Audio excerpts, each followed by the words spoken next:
तो खरा गुरु शिष्याला परीक्षेमध्ये पास केल्याशिवाय पुढे येऊ देत नाही. बरं, ज्यांना फक्त शिष्य वाढवायचे ते म्हणतात या माझ्याकडे घाला माळी, तसं नाही जमत. खरा जो गुरु असतो तो गुरु आपल्या शिष्याला योग्य बनवत असतो. अजून एक वाक्य आहे का, मजेशीर आहे. खरा गुरु शिष्य बनवत नसतो, खरा गुरु गुरुच बनवत असतो. टाळ्या वाजवायच्या ना, मनसोक्त वाजवायच्या. जे करायचं ते पूर्ण मनाने करायचं.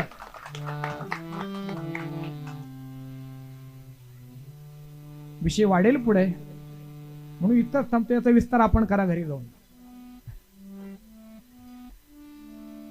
म्हणून गुरु आपल्या शिष्याला लगेच स्वीकार करत नाही, त्याची परीक्षा घेत असतो. नामधारक गोंदवलेकर महाराज सगळ्यांना प्रसिद्ध आहे. जय राम श्रीराम जय जय राम, श्रीराम जय राम जय जय राम. गोंदवली म्हणून आहे स्थान सातारा जिल्ह्यामध्ये. यांच्या गुरुचं नाव होतं तुकाई.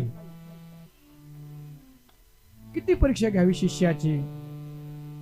गुरुजींकडे गेल्यानंतर गुरुजीने एक दिवस सांगितले, एक काम कर, नदी होती जवळ, त्या नदीमध्ये जा म्हटले आणि ध्यानाला बस. गोंदवलेकर महाराज ध्यानाला बसले आणि तिथं काही मुलं खेळत होते. म्हणले एक काम कर, गड्डा कर आणि गड्ड्यामध्ये ते मुलं बुजव तिथं खाली, त्यांच्यावर वाळू टाकत त्याच्यावर ध्यान कर. गुरु आज्ञाकारी येसे.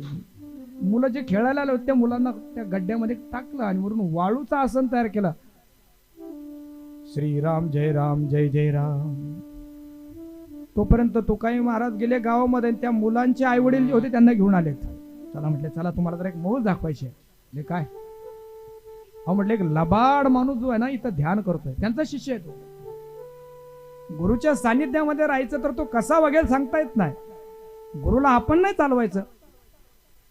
मला हल्लीचे शिष्य गुरुला चालवतात.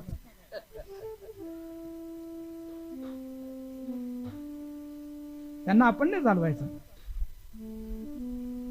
तिथं गेल्यानंतर त्या मुलांना सांगितलं, त्या आईवडिलांना सांगितलं, तुमचे मुलं खेळायला आले होते, गेले कुठं माहिती का तुम्हाला? म्हणजे कुठे गेले महाराज? अरे म्हटलं, तो भामटा माणूस बसलाय ना, त्यांनी पुरले तुमचे पुरा खाली आणि तो बसला ध्यान करीत. लोक म्हणले काय करा? म्हणजे चोप द्या त्याला चांगला. गुरुजी सांगताय.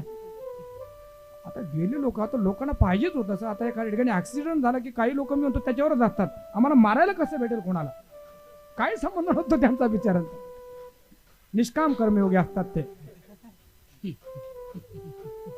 हे तिथं गेले खूप मारलं त्यांना, खूप मारलं आणि म्हणले आमची मुलं पाहिजे आम्हाला.